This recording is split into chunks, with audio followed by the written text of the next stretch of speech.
La PropTech Quesaco, la PropTech, qu'est-ce que c'est? Des entrepreneurs, des startups, on en parle beaucoup, mais personne ne donne vraiment la définition de la PropTech. Alors, avec nous, pour en parler, Philippe Boyer de Covivio et Jeanne Massin, vice-président de The French PropTech. Philippe, PropTech, farce ou attrape?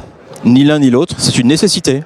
C'est une nécessité de regrouper, de fédérer les nouveaux acteurs de l'immobilier, en l'occurrence les startups immobilières. Jeanne, farce ou attrape la PropTech? Attrape parce qu'il faut attraper les traditionnels, les industries traditionnelles pour leur montrer ce qu'est l'innovation dans leur secteur. PropTech, filière ou corporatisme, Jeanne?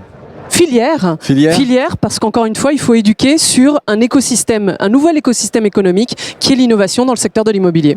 C'est ton avis, Philippe? Sans aucun doute, d'accord avec Jeanne, c'est une filière qui se structure progressivement. On voit bien les nouvelles verticales immobilières qui apparaissent dans les startups immobilières. Combien de PropTech en Angleterre ou en Allemagne? En Allemagne, de l'ordre de 200 PropTech, en France, de l'ordre de 350 PropTech, au Royaume-Uni, bientôt en dehors de l'Europe, de l'ordre de 500 PropTech. Grosso modo, en Europe, c'est 3000 PropTech qui sont aujourd'hui présentes. D'accord. Ça paraît impressionnant quand même, hein? Oui, c'était un fantastique développement de PropTech. Oui. Quel est l'impact de la PropTech? Est-ce que c'est un impact social? Est-ce que c'est un impact sociétal? Ou est-ce que c'est juste une agilité technologique dans les process immobiliers? Les trois, mon capitaine. Ouais. C'est tout ça à la fois. C'est vraiment un impact. Il suffit de prendre quelques exemples de startups très ciblées sur les sujets d'impact environnementaux. Je pense notamment à la qualité de l'air intérieur dans les immeubles, sujet qui deviendra de plus en plus important. Et on voit bien le nombre d'acteurs qui opèrent sur ce domaine-là, par exemple. Jeanne, PropTech, un impact social, un impact sociétal?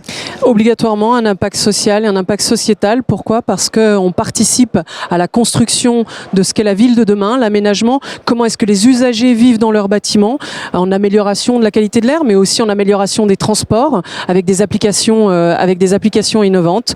Donc oui, sans aucun doute.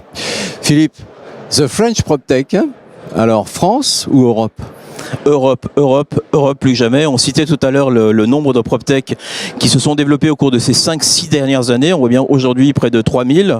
Il y en a 3 fois plus aux États-Unis, mais en l'espace de très peu d'années, le nombre de French PropTech et de European PropTech est fantastique. Madame la vice-présidente de The French PropTech, alors, c'est The French PropTech ou The Europe PropTech? On commence par avoir une action en France, mais effectivement, c'est pour emmener l'Europe et pourquoi pas rejoindre le monde. Il y a 6000 PropTech aujourd'hui dans le monde, dont 3000 en Europe. C'est déjà un énorme succès, dont un peu plus, c'est quasiment 494 en France, recensés sur l'année 2018. Donc on est déjà un très fort bassin. Il faut s'organiser, il faut éduquer encore une fois l'ensemble du secteur immobilier avec The French PropTech, une action d'entrepreneur. Merci Jeanne. Merci Philippe. Merci Olivier. Merci. Alors si tout le monde est d'accord, la PropTech est une filière, la PropTech réunit les entrepreneurs les plus géniaux, la PropTech c'est la ville projet, la PropTech c'est la ville rêvée. Souriez, vous êtes PropTech.